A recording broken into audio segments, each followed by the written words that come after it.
Background seemed appropriate for this one. So, welcome to what may be my shortest rumination ever. Standard boilerplate, I feel like I've been saying this a lot lately. Length of my durations of my ruminations does not indicate quality or lack thereof. Okay? Normally I have a big old thing of notes right about here. I don't.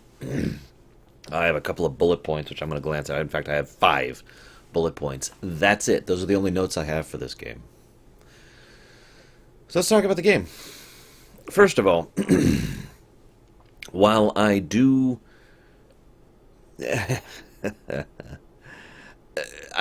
it's impossible to talk about this game, really, at least in my opinion, without spoiling it.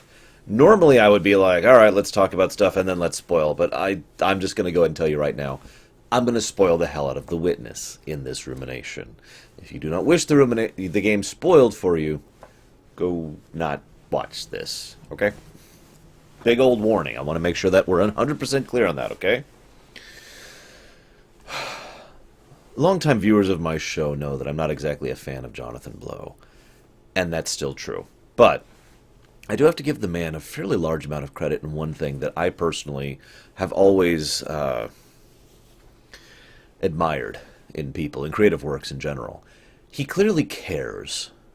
I have said many, many times that if you took equal circumstance developers making the exact same game as another group of developers, and this group cares about what they're putting out, they actually want to put out a good work, of writing or television or movie or book or game or whatever, and this group over here is just doing their job and basically just in it for the paycheck, that the product of the first group will be superior to the product of the second group. I've seen this many times. I don't even think I could even call this a theory at this point. It's been so proven. So that's just the way I feel. And Jonathan Blow clearly is one of those people who's more than willing to really put a lot of himself into his work and really try and really say, well, I could do this, or I could make it quicker, or I could make it like this and take shortcuts, but I'd much rather do this. He made an entire new engine for this game just so they would have greater control over the way it ended up, the end result. He went out of his way to make sure that there would be enough time and effort put into the development that the fact that this game took an astonishing 5 years to make isn't even surprising. 5 years for a game like this. Think about that for a moment. Think about how long it takes most big-budget games to be made, or even other games of large stature. 5 years is a fairly long development cycle, especially nowadays. He also put amazing effort. I shouldn't just put this on him, but he made sure that the right people were hired. And that's another piece of credit I have to give Jonathan Blow. He understood that he himself couldn't just make everything the way he wanted it. He hired people and said, this is the way I want it. And they were the ones who were able to pull that into fruition. So there was a lot of people pulled into the project for visual design and directorial design and skewing of perspective and what I like to nowadays I kind of idly refer to as the Uncharted effect. In other words, in the Uncharted series, there's a lot of visual cues that indicate, okay, this is kind of the direction you need to go in, or this is what's going to happen next. Basically drawing the player's attention into a specific location, without doing something so jarring as, hey, look over here. It's just little subtle cues. There's a lot of little subtle cues in the overall level design, if I can call it that, of the Witness, of the island that you're wandering around on. That's intended to kind of allow you to draw on sort of a natural path as you go through it, bring your attention to things you might not otherwise notice, that sort of thing. Lots and lots of effort put into that. They also put great effort into the sound design. Usually, long-term viewers of me know that I prefer to have music going. Lack of music bothers me, unless it's something that I feel is significant, unless I feel that there should be no music. Throughout The Witness, I actually didn't have music going on in the background. It's a rare occasion for me on that one. But it worked. It actually worked surprisingly well, being able to go through and just have the ambient sounds and the sounds of the movement or the puzzles or whatnot. They actually recorded real sounds in a place somewhere in California. I forget the exact name off the top of my head. Maybe I could have written that down in my notes. But they did a lot of effort to make sure that this game sounded like you were there, basically. To really draw you in, to create that atmosphere of, I think reflection is the word I want to use there. Now, this brings me to something that I want to talk about And that's the concept of the word Satori, which I am probably pronouncing wrong because I've only ever read about it. Satori, in my extremely bad presentation thereof, is basically defined as perceiving the truest nature of a thing. The idea of being able to look at something, or I shouldn't say look, it's not just visual, being able to perceive something and remember that you forgot to turn off your phone. You look at something and it's like, this is what that thing's truest nature is. This is what the core essence of that thing is.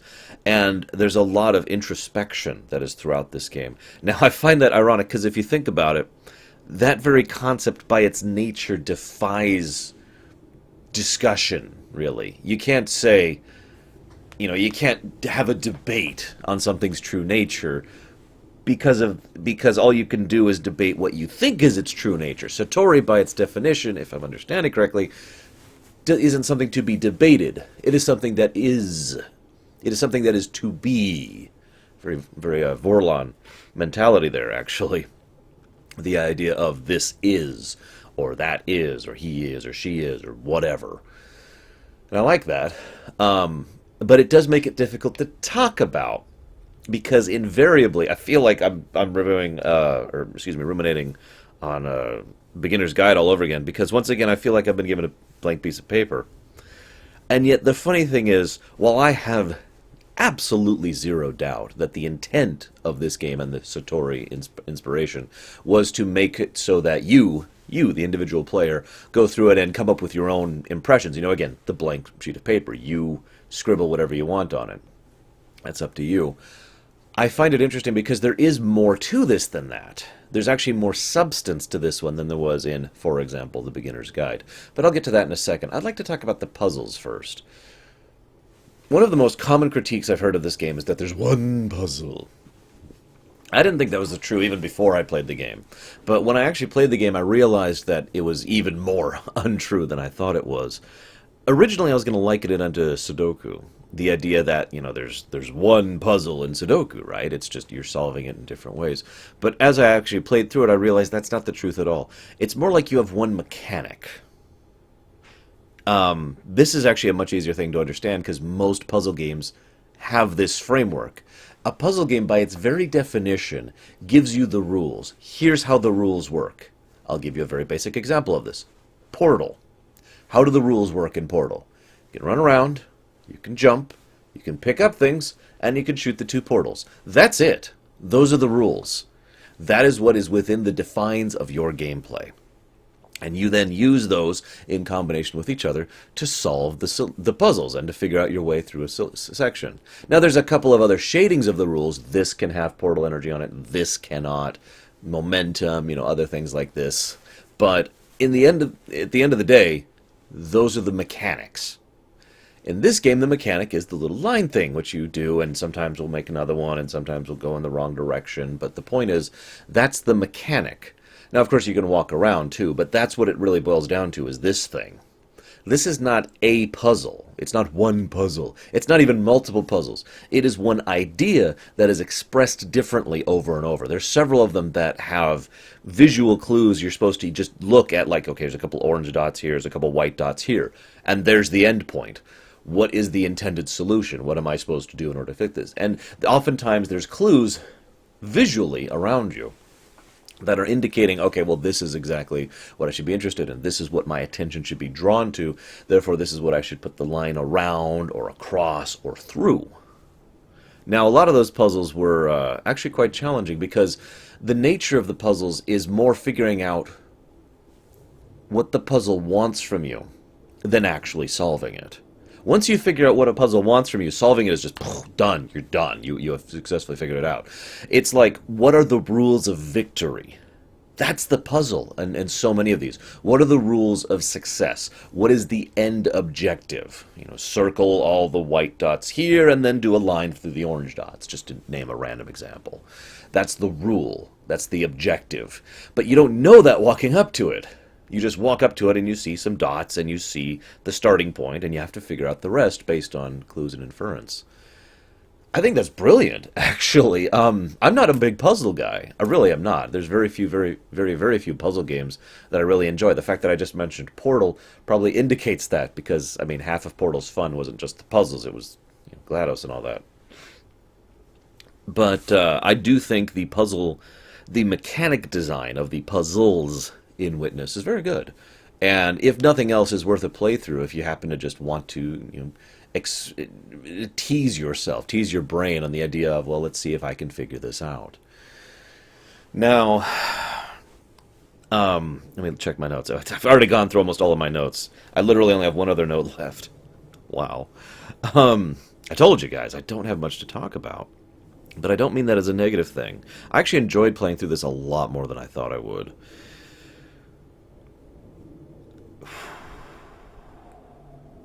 I suppose this would be when I'd say spoiler warning. Although technically my talking about the puzzles would be a spoiler warning too.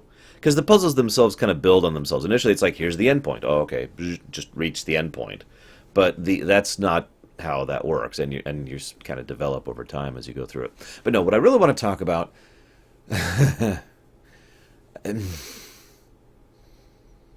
As I said, the game... so I actually did a little research about the whole Satori thing, and I couldn't find any reference in any of the interviews by Jonathan Blow or the other developers that actually referenced that word specifically. So that might just be on me. I'll admit that. But the whole game... Like, I assumed that so automatically that I was actually surprised it was not mentioned. Let me put it to you that way. Because the whole game seems inclined to try and convince you to think on a metaphysical level. Okay. Now, metaphysics, metahuman, transhumanism, all that fun stuff is stuff that, I'll be 100% honest, I don't like discussing, really. I find the tone of such topics tends to get so much into the realm of ridiculous that it leaves the point of purpose, if that makes sense. So, and this is just me. I intend no insult to other people. It's just, for me, I prefer to have my discussions on things that either have some relevance or some coherence to them. And I find that those kind of discussions leave both of those both of those confines. So go ahead, call me a square. It's okay. It was occasionally hip to be a square. No, terrible song. What I mean, though, is this game very much felt like it was going... This is why I thought I was going to hate this game, because the whole game felt like, oh, God, it's going to just be another one of those free your mind things. If I can just parallel for just a second, I'm totally not trying to pad out the runtime of my video, because I actually did want to talk about this. I had this thought while I was going through the game. Anybody ever see Star Trek Next Generation? There's an episode in Season 1 called Where No One Has Gone Before, where there's a gentleman called the Traveler. Massive spoilers for an episode that came out in the 80s. The Traveler reveals to them one of the great secrets of the universe. Thought is the basis of reality.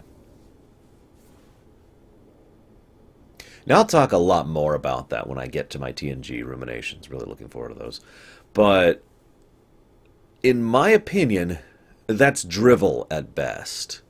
It's not properly explored at all.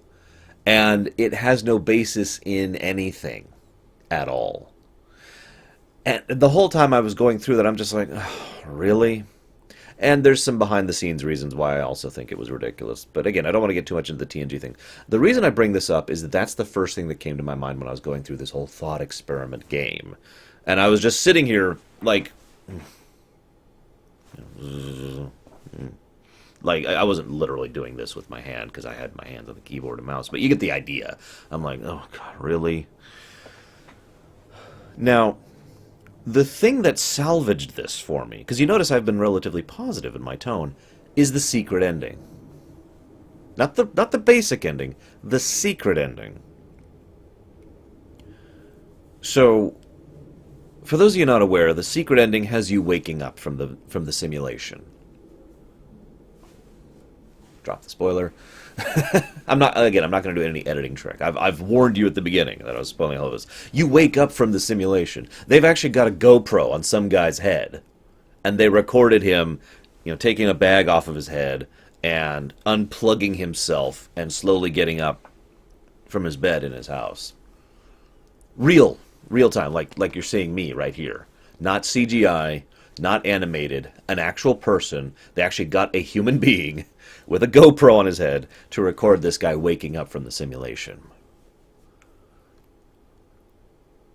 Now, I'll be honest, my gut reaction was, oh, really? But then I got thinking about it. And that's what actually salvaged this game's story, for lack of a better term, for me. Because at that point, all of a sudden, the little quotes and all the little tidbits throughout the island and the statues, all of it suddenly made sense.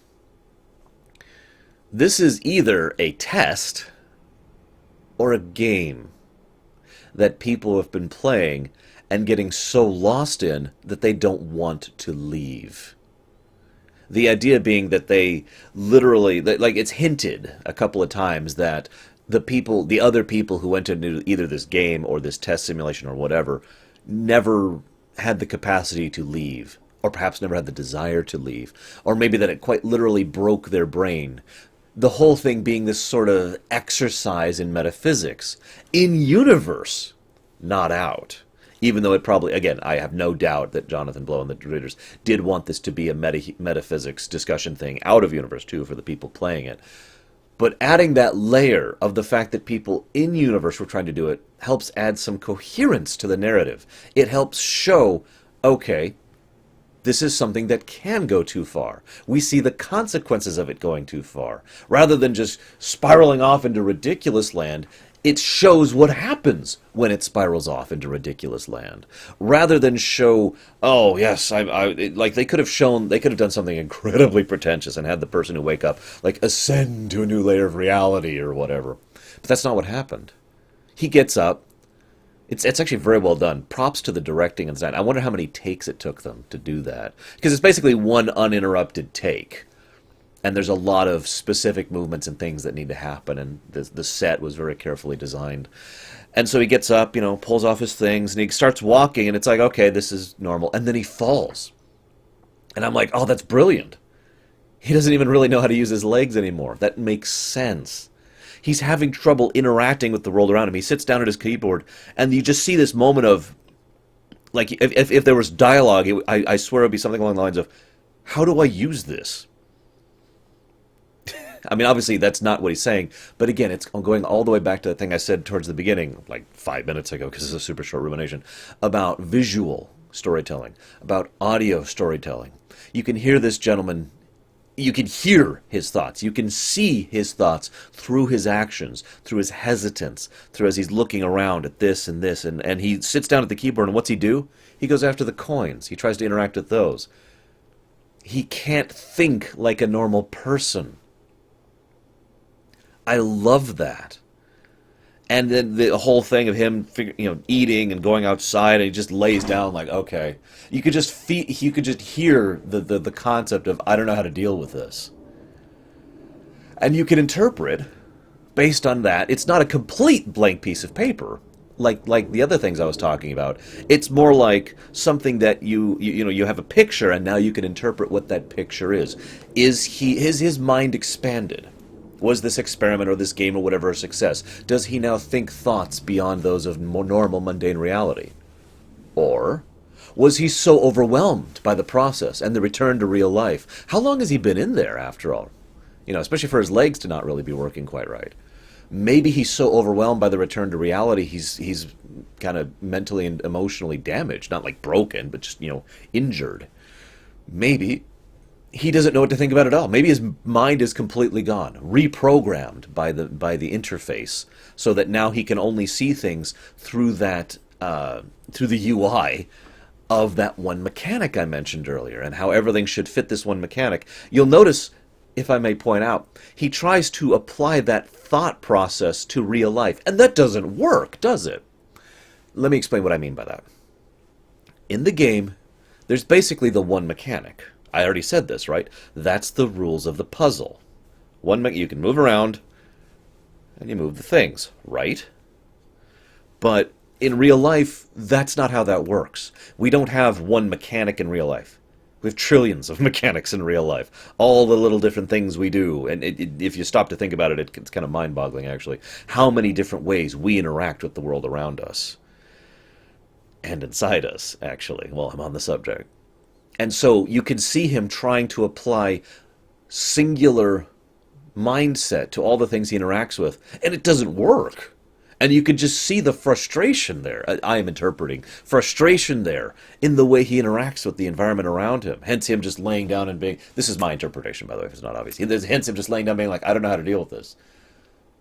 Like, he might have to go through a recovery period, or he might end up like everyone else and just go right back into the machine. It's also implied that the only way to leave the machine is to want to leave the machine. I shouldn't say the machine. That implies something it doesn't. Leave the simulation. That you have to desire exit in order to exit it. You have to work for it. And it makes me wonder if the gentleman or lady or whatever, it sounded like a guy, who goes through it is like thinking, maybe I should just go back in. Maybe this wasn't worth it. We could also take a horror spin on this. What if this really was just like a game or a test or whatever that was people were offered the choice to do, and they had so little desire to leave that they just kind of slowly starved to death in real life while they were going through the simulation? That maybe that's what the viewpoint character was going through before he managed to get out. I'm going to keep saying he. I'm pretty sure it's a guy they had the GoPro on.